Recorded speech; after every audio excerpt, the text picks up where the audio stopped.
if you stick with this and you make it and you stick with it long enough, something that's going to happen, that's bound to happen, is, especially if you're starting from a place that is, I guess the best word for it is a humble financially. Yeah.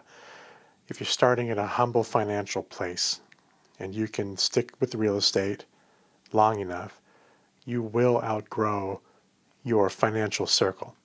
And what I mean by that is you will likely start making more money than all of your friends and everybody around you.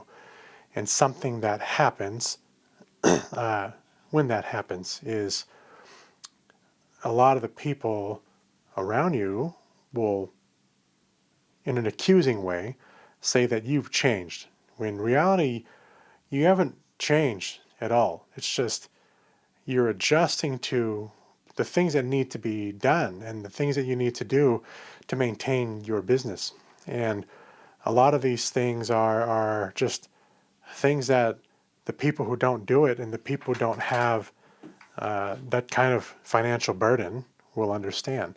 And I know that because that's where I started with this. It doesn't matter if you become even a millionaire in real estate. I feel like, at least for me, you never really feel rich, right? Even if on paper you have a net worth that's far more than what you even thought you would end up with when you started. Uh, but the unfortunate problem and the unfortunate part of this is the people you started with will start treating you differently. Uh, your old friends and the old people you talk to, a lot of them are going to, I guess, start keeping score, right? Even you don't even realize it, but they're going to look at, oh, what are you making? What are you spending? You know, and what they think you should be doing with your own money, right? What what they think is fair. A lot of you're going to hear a lot of the must be nice. Yeah, it is.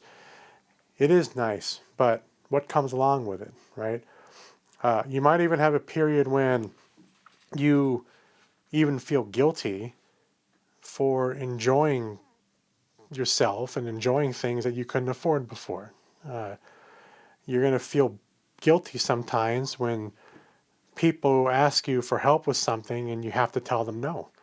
Uh, and you're going to also feel weird when you start looking like the one that's responsible, right? Uh, when uh, uh, people who may not have talked to you for a long time come to you with emergencies they need money for, or you end up being this backup plan that you never knew about for people who might need something at the last minute. And and then to a degree, there's going to be times where you might even miss the simplicity of just all you had to do was just have basic survival every day. That you might have been broke, but at least it was very clear. And then the things you needed to do every day and the things that you needed on a regular basis were actually a little easier, right? Uh, Problems, when the more you have to deal with, are a lot different than the problems you have when all that you have to worry about is just basic survival. You will likely question a lot of the things, right? There's this thing called imposter syndrome where uh, I think a lot of people in real estate deal with it because a lot of people in real estate have a similar beginning of their story that I do, where you get to a certain point and you worry that, well, shit, I don't even really do this very well, but people think that I do.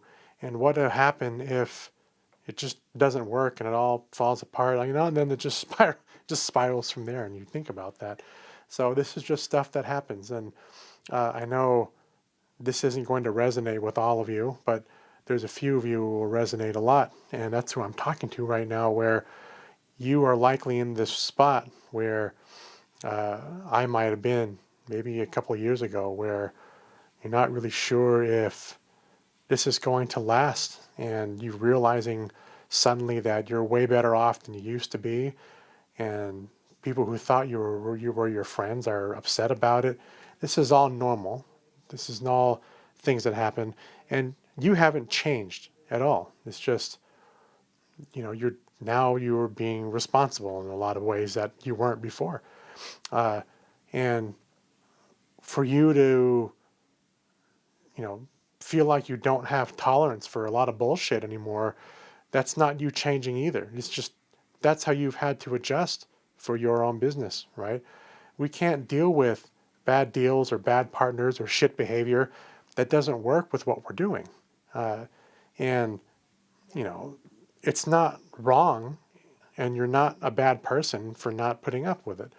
Um, you know, you also are going to be in a position where there's times where you need to make big decisions and you need to decide on things and you're not really sure, or there might not be a lot of people around you still that can help you with these decisions, right? That's part of this too. Uh, Fortunately for me, I think I have a lot of great people around me uh, who've gone down the road that I'm on, and they're a little further down than I am, who can help guide me sometimes when I need it. But um, that's another thing you kind of grow into is if you can make this last, you start finding other people who are kind of in the same position you are, right? Or who at least have been in this business long enough or have done this long enough where they know where you're at and they can kind of help you a little bit with that.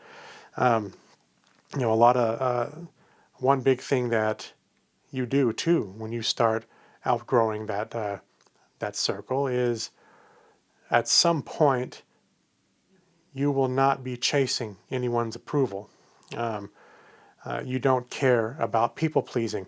And I don't know if I've ever had that problem, but there was at least to a degree in the beginning, I did try to be the people pleaser with other people I had to work with and deal with. But you realize pretty quick if you want to last that you can't please everybody. You do what's best for the business and you do what's best for your side, and that's what you do. And eventually you're not concerned about it anymore. But that's another thing you stop doing, people pleasing. um, and another thing is you will start valuing stability over things just being exciting, right?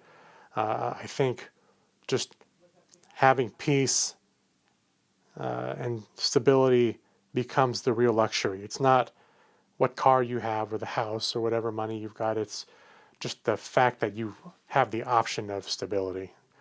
Um, and a big thing too is you're going to start to see the whole system differently. And I'm not talking about a conspiracy. I'm talking about everything that we have to deal with and everything that we have to do.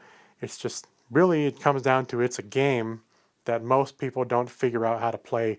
And as much as I hate this game we've got to do, especially in real estate and the bureaucracy with this, but once you figure out how to play that game, at least even a little bit, that's when things start getting easier as well. Working a little bit with this system, as much as I hate it, rather than against it, that makes things a hell of a lot easier, and you can do things faster and you can make more money that way. And again, get more stability in your life. So, at the end of the day, I guess the overall message here is that it's not that money will change you, but it will definitely change how the people who are around you when you don't have any money will treat you. And it'll change how they look at you and change what they expect from you. And for you, when you're in this position, you need to figure out, who do I need to, uh, I don't want to say cut out, but you don't need to please all these people around you. You need to help yourself before you can help anybody else.